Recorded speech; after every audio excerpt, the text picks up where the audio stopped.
Students, हम लोग एक और सेशन कर रहे हैं एटॉमिक स्ट्रक्चर का। इस सेशन में हम लोग एटॉमिक स्ट्रक्चर में distribution of electron in n orbit discuss करेंगे। डिस्ट्रीब्यूशन ऑफ इलेक्ट्रॉन, ऑर्बिट के अंदर इलेक्ट्रॉन कैसे डिस्ट्रीब्यूटेड। देखिए लास्ट टाइम हम लोगों ने देखा था एटम कैसा होता है। एटम के अंदर ऑर्बिट्स होती है, उसके अंदर इलेक्ट्रॉन्स रहते हैं। तो ये इलेक्ट्रॉन्स कैसे डिस्ट्रीब्यूटेड रहते हैं ये हम डिस्कस करेंगे, और इसी को बोलते हैं electronic configuration. What is electronic configuration? Distribution of electron in an orbit. तो हम लोग इसको डिस्कस करेंगे। तो इसको डिस्कस करने के लिए जो फॉर्मूला है हमारे पास वो ये है कि number of electron in n orbit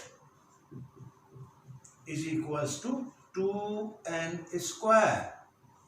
एक ऑर्बिट के अंदर कितने इलेक्ट्रॉन हो सकते हैं? Maximum 2n²। यहां पे n क्या है? n नंबर ऑफ ऑर्बिट है, ऑर्बिट का नंबर। इस फॉर्मूले को हम लोग यूज करके देख लेते हैं। 2n² हमको क्या दे रहा है? एक ऑर्बिट के अंदर कितने सारे इलेक्ट्रॉन मैक्सिमम हो सकते हैं? कितने हो सकते हैं?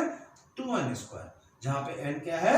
Number of orbit. देखते हैं हम लोग। तो ये ऑर्बिट जो हम लोग ने बनाई थी, इनके नंबर हम लोग दे दें तो इनके नंबर 1 2 3 4 इस तरीके से इनके नंबर दे दिए जाते हैं। तो नंबर 1 ऑर्बिट न्यूक्लियस के सबसे पास होती है, जबकि 4th ऑर्बिट न्यूक्लियस से होते ही दूर होती है। इनके नाम भी हम लोग दे देते हैं। इनके नाम जो दिए गए हैं वो K L M N इस तरीके से सीक्वेंस में नाम दे दिए गए हैं।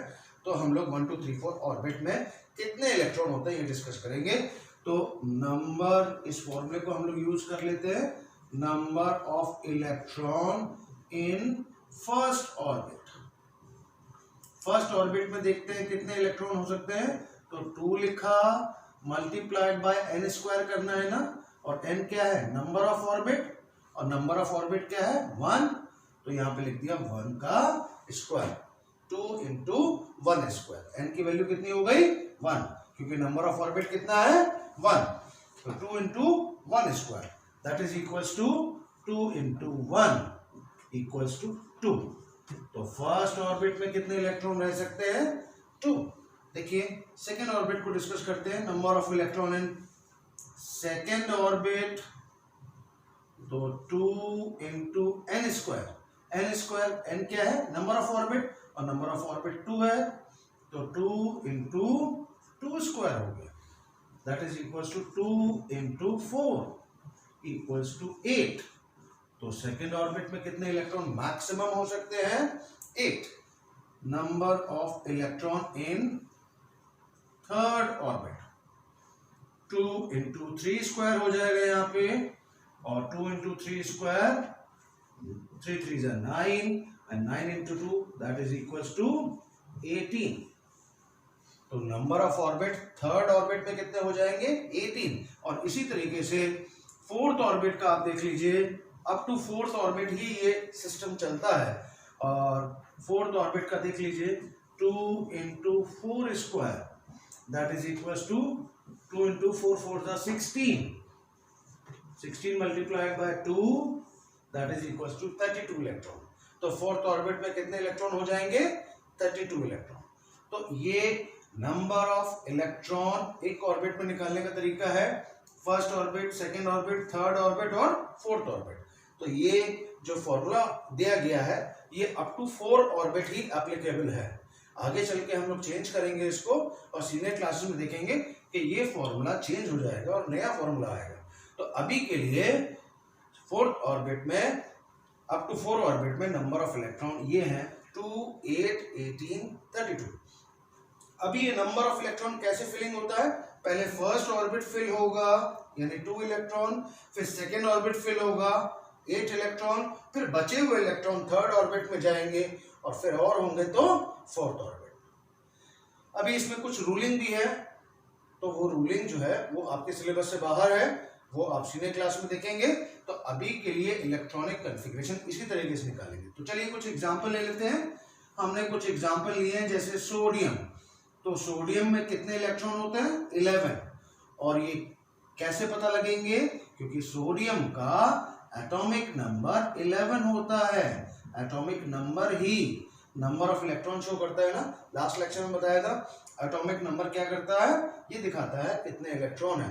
तो सोडियम का एटॉमिक नंबर 11 है, तो सोडियम के अंदर 11 इलेक्ट्रॉन है, तो फर्स्ट ऑर्बिट में कितने हो जाएंगे 2, तो सेकेंड ऑर्बिट में 8, और थर्ड ऑर्बिट में 2 + 8 10 इलेक्ट्रॉन फर्स्ट और सेकेंड ऑर्बिट में हो गया। अभी थर्ड ऑर्बिट के लिए कितना इलेक्ट्रॉन बचा, सिर्फ 1। ऐसे ही मैं एक और एग्जांपल देता हूं, पोटेशियम के, एक जनरल एग्जांपल ले लीजिए। पोटेशियम का एटॉमिक नंबर होता है 19, तो 19 को डिस्ट्रीब्यूट करें, फर्स्ट ऑर्बिट में कितना हो गया 2, सेकेंड ऑर्बिट में कितना हो गया 8, तो 2 + 8 = 10। अभी थर्ड ऑर्बिट के लिए कितना बचा 9। अब यहां पर एक छोटा सा चेंज होगा। एक रूल है कि कोई भी ऑर्बिट में मैक्सिमम इलेक्ट्रॉन 8 डाला जा सकता है,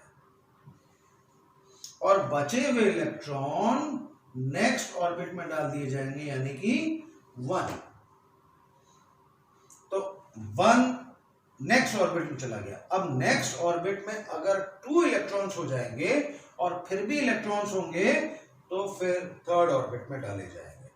मैंने क्या बताया, पोटेशियम का एटॉमिक नंबर 19 है, इलेक्ट्रॉनिक डिस्ट्रीब्यूशन क्या होना चाहिए 2 8 9, लेकिन रूल है कि एक बार में एक ऑर्बिट में सिर्फ 8 इलेक्ट्रॉन डाले जा सकते हैं।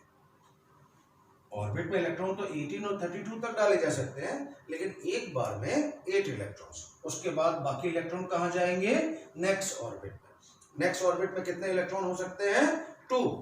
अब 2 अगर लास्ट ऑर्बिट में पूरा हो गया, तो फिर से उससे पहले वाली ऑर्बिट में इलेक्ट्रॉन फिलिंग शुरू हो जाती है। ठीक है, तो ये इलेक्ट्रॉनिक कॉन्फ़िगरेशन है। कुछ एक कॉम्प्लिकेटेड एलिमेंट्स आपके सामने आएंगे, अदरवाइज सारे जो है वो जनरल है। तो बहुत ही सिंपल एग्जांपल है, एग्रीकल्चर केमिस्ट्री में, ज़्यादा कॉम्प्लिकेटेड नहीं है। आप इसको घर पे बैठ कर प्रैक्टिस करिए और इलेक्ट्रॉनिक कॉन्फ़िगरेशन निकालना सिखाइए।